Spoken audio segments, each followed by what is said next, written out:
आज हम पढ़ने जा रहे हैं बीए फोर्थ सेमेस्टर का पाठ 7 वन वानिकी। इसमें आपका क्वेश्चन है, विश्व में कितने प्रकार की प्राकृतिक वनस्पतियां पाई जाती हैं। तो प्राकृतिक वनस्पतियां 3 प्रकार की होती हैं। इसमें पहला आता है वन, घास के मैदान, मरुभूमियां। ये क्वेश्चन मैंने 2 भागों में बनाया है क्योंकि क्वेश्चन बहुत लंबा है। तो पहले वाले वीडियो में वन के बारे में आया है, दूसरे वाले वीडियो में घास के मैदान और मरुभूमियां एक साथ आंसर आपको मिलेगा। वनों के प्रकार एवं विश्व वितरण। वनों को 5 प्रकारों में बांटा गया है। उष्णकटिबंधीय चौड़ी पत्ती के सदापर्णी वन। सदापर्णी वन मतलब जिसमें हमेशा पत्तियां रहती हैं। उसमें वसंत ऋतु और पतझड़ एक साथ ही चलता है। पत्तियां हमेशा वन में पेड़ों पर लगी रहती हैं। उष्णकटिबंधीय चौड़ी पत्ती के पर्णपाती वन। इस वाले वन में जब गर्मी ज़्यादा पड़ती है या ठंडी पड़ती है तो पत्तियां गिर जाती हैं। शीतोष्ण कटिबंधीय चौड़ी पत्ती के शुष्क सदापर्णी वन। वन तो शुष्क हो जाता है लेकिन उसके पत्ते तो कभी भी गिरते नहीं हैं। सदापर्णी मतलब हमेशा पत्ते रहे बने रहते हैं उसमें। फिर आता है चौथा आपका शीतोष्ण कटिबंधीय चौड़ी पत्ती के पर्णपाती वन, जिसमें वन अपनी पत्तियों को गिरा देता है। पांचवा है शीत कटिबंधीय शंकुल सदापर्णी वन। शंकुल मतलब बहुत नुकीले पत्ते होते हैं इसमें, जैसे जैसे कि वो कांटे के रूप में भी आपको कुछ पत्ते दिखेंगे, तो वो हमेशा हरा भरा रहता है। दूसरा आता है आपके घास के मैदान। घास के मैदानों को भी मुख्य रूप से 2 भागों में बांटा गया है। पहले वाला आते हैं आपके उष्ण कटिबंधीय घास के मैदान, जो कई जगहों पर अलग अलग नामों से हैं, जैसे सवाना अफ्रीका, एशिया व ऑस्ट्रेलिया में है। लेनोस अमेजन नदी के उत्तर में, ओरिनिको नदी क्षेत्र में है। कैंपोस अमेजन के दक्षिण ब्राज़ील के भूभाग में है। पार्कलैंड अफ्रीका में है। दूसरा आपका घास का मैदान आता है शीतोष्ण कटिबंधीय घास के मैदान। इसमें भी इसके 4-5 प्रकार हैं। स्टेप्स जो एशिया और यूरोप में है। दूसरा है प्रेयरी उत्तरी अमेरिका में, पम्पास दक्षिणी अमेरिका में, डाउन्स ऑस्ट्रेलिया में, वेल्डस दक्षिण अफ्रीका में है। मरुभूमियाँ यानी कि मरुस्थल भी 2 तरह का होता है। एक होता है उष्ण मरुस्थलीय वनस्पति जिसे हॉट डिजर्ट्स कहते हैं। शीत मरुस्थलीय वनस्पति जिसे कोल्ड डिजर्ट्स कहते हैं। उष्ण यानी जिसमें आप बालू देखते हैं, बालू वाला वो रेगिस्तान। और शीत वाला मरुस्थल जिसमें पूरा बर्फ ही बर्फ होता है, इसमें एक भी आपको पेड़ पौधे जीव जंतु नहीं मिलेंगे। अब आपका वन वाले में आता है पहला वाला उष्ण कटिबंधीय चौड़ी पत्ती के सदापर्णी वन। यानी इस वन में सदा पत्ते रहते हैं या हरा भरा रहता है ये वन। तो ये कहाँ पाया जाता है? इस प्रकार के वनों का विस्तार धरातल पर लगभग 145 करोड़ हेक्टेयर भूमि पर है। बहुधा देखा जाता है कि एक ही वृक्ष पर एक एक डाल में पतझड़ हो रहा है और उसी समय उसी वृक्ष की दूसरी डाल पर नई पत्तियां निकल रही हैं। इसी कारण इन वनों को सदाबहार वन कहते हैं। इन वनों का सबसे अधिक विस्तार भूमध्य रेखा पर 5 डिग्री उत्तर और 5 डिग्री दक्षिण अक्षांशों के बीच में है। इन वनों में चौड़ी पत्ती वाले वृक्ष पाए जाते हैं जो सदाबहार होते हैं और वर्ष भर हरे भरे रहते हैं। विशेषताएं इसकी क्या है कि इसमें जैव विविधता खूब ज़्यादा है, उच्च जैव विविधता है। इन वनों में पौधों और जानवरों की विविधता बहुत अधिक है। अलग अलग प्रकार के पेड़ और बहुत सारे तरह के जीव जंतु इसमें पाए जाते हैं। यह वन बहुत घना होता है। इन वनों को सघनता के कारण यानी कि इतनी घने होते हैं, वृक्षों के ऊपरी भाग को ही प्रकाश प्राप्त होता है। अतः प्रकाश प्राप्त करने के लिए वृक्षों की औसत ऊंचाई 70 से 100 मीटर तक होती है। सदाबहार वृक्ष सदाबहार होते हैं और वर्ष भर हरे भरे रहते हैं। महत्व क्या है कि जैव विविधता का संरक्षण। इन वनों में थोड़े से ही क्षेत्र में अनगिनत प्रकार के पेड़ पौधे उगाते हैं। अतः किसी प्रकार की लकड़ी का वनों से एकत्रित करना नितांत कठिन हो जाता है, क्योंकि आने जाने का रास्ता ही नहीं मिलता। जैसा कि बताया है कि पेड़ ही रोशनी को प्राप्त करने के लिए 70 से 100 मीटर तक पहुंच जाते हैं। तो वहाँ पे मनुष्य का चलना या कोई एक्टिविटी करना जंगल में जाकर के बड़ा मुश्किल काम हो जाता है। Carbon sink.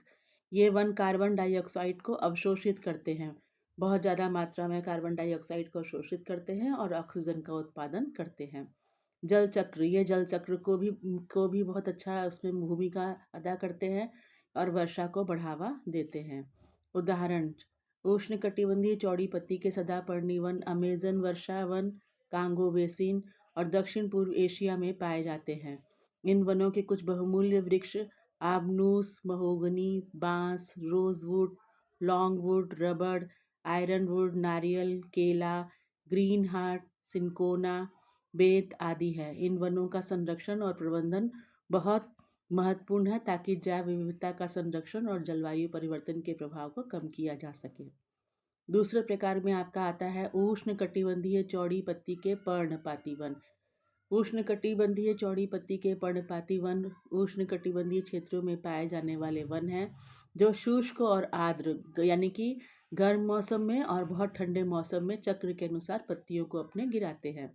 विशेषताएं क्या हैं इसकी? पहली, पर्णपाती यानी अपने पत्तों को गिराते हैं। इन वनों में पाए जाने वाले वृक्ष पर्णपाती होते हैं जो शुष्क मौसम में अपनी पत्तियों को गिरा देते हैं। पत्तियां कैसी होती हैं? चौड़ी पत्ती। इन वनों में चौड़ी पत्ती वाले वृक्ष पाए जाते हैं। मौसमी बदलाव का इसके ऊपर बहुत ज़्यादा असर होता है कि बसंत आएगा तो पत्तियां आ जाएंगी और पतझड़ आएगा तो पत्तियां गिर जाती हैं। महत्व जैव विविधता। ये वन जैव विविधता के लिए महत्वपूर्ण है। विभिन्न प्रकार के पौधों और जानवरों का घर है। मिट्टी का संरक्षण। ये वन मिट्टी का संरक्षण करने में मदद करते हैं और मिट्टी की गुणवत्ता को बनाए रखने में महत्वपूर्ण भूमिका निभाते हैं। अब इसका उदाहरण क्या है?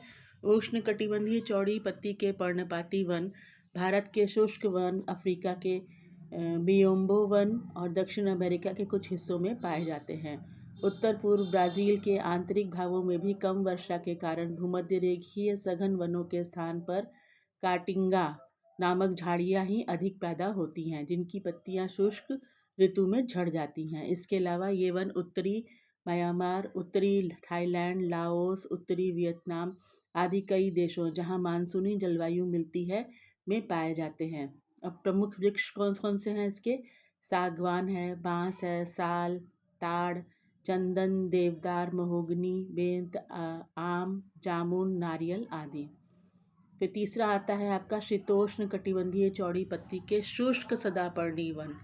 नाम तो शुष्क है लेकिन उसमें भी जो वन है वो हरा भरा रहता है। ये वन उत्तरी गोलार्ध में 30 डिग्री से 45 डिग्री अक्षांशों के मध्य में, महाद्वीपों के पश्चिमी भागों में और दक्षिणी गोलार्ध में 40 डिग्री से ध्रुव दक्षिण तक पाए जाते हैं।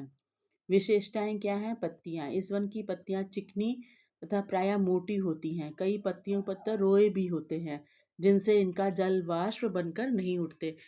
मतलब कहने का कि आपने कोई कोई पत्ती देखा होगा जैसे पतले पतले नुकीली नुकीली से रहते नुकीला नहीं रहता बल्कि मुलायम सा रोए जैसा रहता है। वो रोया ही उस पत्ती का जो नमी है बनाए रखता है और उसको सूखने नहीं देता। सदापर्णी। ये वन सदा ही हरे भरे रहते हैं क्योंकि शीतकाल में नमी के साथ साधारण शीत पड़ता है जिससे पत्तियां झड़ती नहीं और ग्रीष्मकाल में गर्मी से बचने के लिए वृक्ष की जड़ें लंबी तथा मोटी और तने मोटे और खुरदरे छाल वाले होने से इनमें जल भरा रहता है। अब प्रमुख वृक्ष कौन कौन से इसमें आते हैं इससे सबसे पहले ओक, जैतून, अंजीर, पाइन, फर, साइप्रस, कारिगम, यूकेलिप्टस, चेस्टनट, लॉरेल, शहतूत, वॉलनट आदि। सूर्य के प्रकाश की प्रधानता के कारण यह प्रदेश फल वाले पेड़ों की उत्पत्ति के लिए विशेष उपयुक्त है। चौथा आता है आपका शीतोष्ण कटिबंधीय चौड़ी पत्ती के पर्णपाती वन। धरातल पर इन वनों का विस्तार लगभग 48 हेक्टेयर पर है। यह साधारणतः शीत प्रधान समशीतोष्ण या पश्चिमी यूरोपीय जलवायु वाले प्रदेशों में पाए जाते हैं।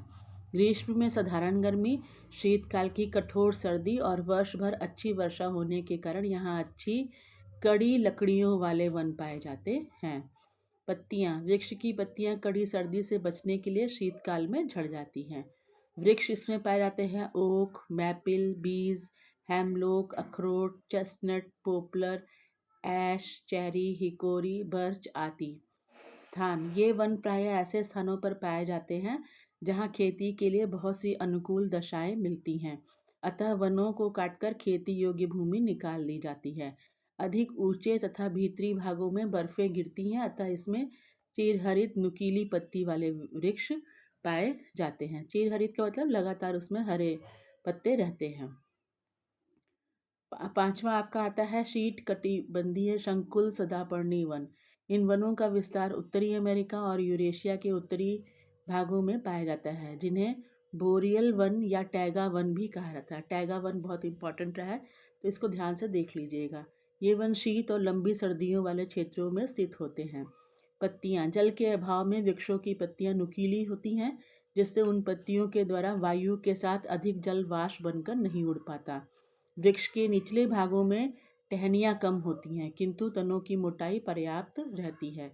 अब इससे मुख्य वृक्ष आते हैं चीड़, सफ्रूस, हेमलॉक, फर, लार्च, सीडर, साइप्रस आदि। ब्रिटिश कोलंबिया में डगलस फर नामक वृक्ष बहुत बड़ा और ऊंचा होता है। जैसे कि एक छोटा सा क्वेश्चन आपका शॉर्ट में बन सकता है कि ब्रिटिश कोलंबिया में कौन सा वृक्ष बहुत बड़ा या ऊंचा होता है, तो उसका नाम क्या है? डगलस फर। महत्व क्या है इसका? कार्बन सिक। ये वन वातावरण से कार्बन डाइऑक्साइड को अवशोषित करते हैं और ऑक्सीजन छोड़ते हैं।